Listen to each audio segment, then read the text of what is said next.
Bom dia, galera. Esse vídeo eu vou retomar o tema. é, Conhecer a história é uma maldição. Vou colocar para diferenciar a parte 2. E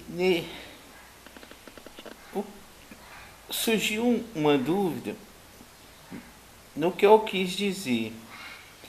O negócio é o seguinte: é que um povo que conhece pelo menos a própria história não é um povo condenado a repetir os mesmos erros do passado, como diria aquela frase que é bem conhecida, né? Que apesar do autor em si não ter muita evidência de quem foi. Por que disso? Vamos pegar o exemplo da educação na ditadura militar. Para alguns, educação moral e cívica e OSPB eram história, geografia, filosofia, sociologia. Mas essas matérias resumiam ao contexto histórico apenas no que? Datas importantes que as Forças Armadas achavam que era essencial do povo saber. Tiradentes, Duque de Caxias, 15 de novembro,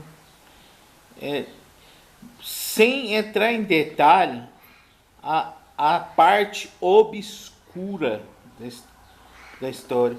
Mesmo nas séries que eram permitido o ensino de história, essa parte era proibido falar. A história crítica não era permitido. Era permitido aquela coisa tradicionalista de que de data, quem descobriu o Brasil, quem foi Nero, quem foi Simão Bolívar, vamos supor. É isso, galera. E, por exemplo, dentro desse contexto, não era permitido falar que a nossa história é uma fraude. Viramos república para atender interesse de fazendeiros, cafeicultores que ficaram insatisfeitos com a abolição da escravidão e ainda mais pelo contexto que a princesa Isabel queria desapropriar as terras para dar para a população negra que ficou anos sob o jugo da escravidão desses senhores. Aí aconteceu o processo de independência do Brasil, né? Nesse sentido, devemos compreender o seguinte: tudo que nós vivemos nesse momento é uma resultante de uma república mal programada, mal estruturada. É, o, o, o que aconteceu em todo esse processo de independência, proclamação da república e as diversas modalidades de república que tivemos. Foi tudo para atender interesses de parasitas que realmente detêm o poder no Brasil. Reclamam de político, mas políticos são apenas os peões dessa classe. Querem acabar com a corrupção? Acabe com a classe que domina, inclusive a política. Algo que, se eu não estou explicando bem claro agora, vamos lá, galera. Vamos ler, porque mais que isso não tem como, né? E outro contexto também que eu abordei no vídeo sobre Cuba, inclusive eu falei do, do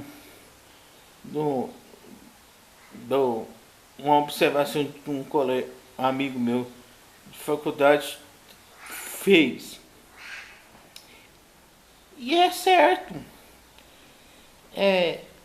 é outro exemplo que podemos notar que a história interfere na formação de uma nação. Por quê? De 1902 até meados da Revolução, próximos da Revolução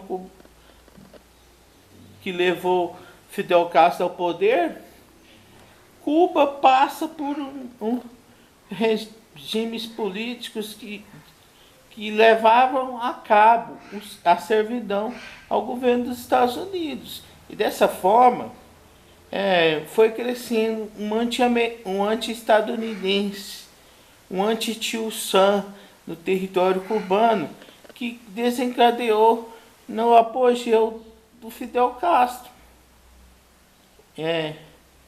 Tanto é que anteriormente a mortalidade infantil era gigantesca. O analfabetismo era um problema endêmico de Cuba. Praticamente toda a população adulta cubana era analfabeta.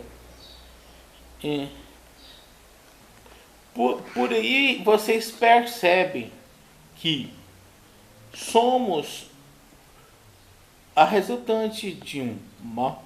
E os Estados Unidos? Por que é a maior potência econômica do mundo? É outro exemplo que podemos citar. Desde o começo, os Estados Unidos têm uma mente de dominação, de império. Tanto é que roubou o território do México, comprou o Alasca da Rússia, e há quem diga que com riquezas pirateadas do próprio Alasca, ele pagou a Rússia. A Louisiana foi comprada, mas o México sofreu gravemente com essas pretensões imperialistas, sim. Tanto é que Porfírio Dias disse certa vez que pobre do México, tão longe de Deus e tão perto dos Estados Unidos. Por aí vocês percebem que a história influencia na formação de uma nação.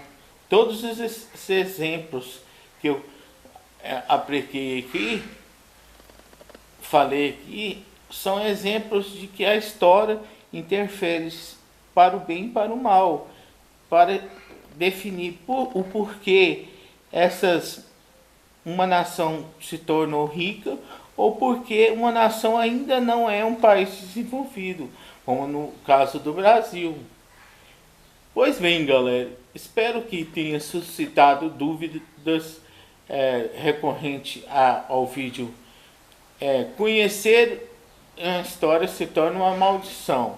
Para terminar essa questão, eu vou dizer o seguinte: a pessoa que conhece a história torna-se uma pessoa crítica.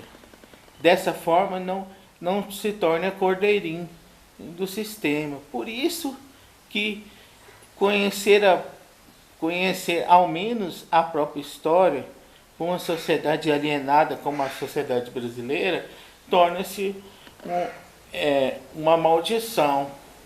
Pois bem, galera, esse é o último vídeo dessa temática que eu resolvi fazer a parte 2, né? Espero que todos tenham compreendido. Se tiverem perguntas, podem descrever. Espero que vocês tenham gostado. Não se esqueçam de acionar os sininhos das notificações e se inscrever-se no meu canal. E tenham um bom dia.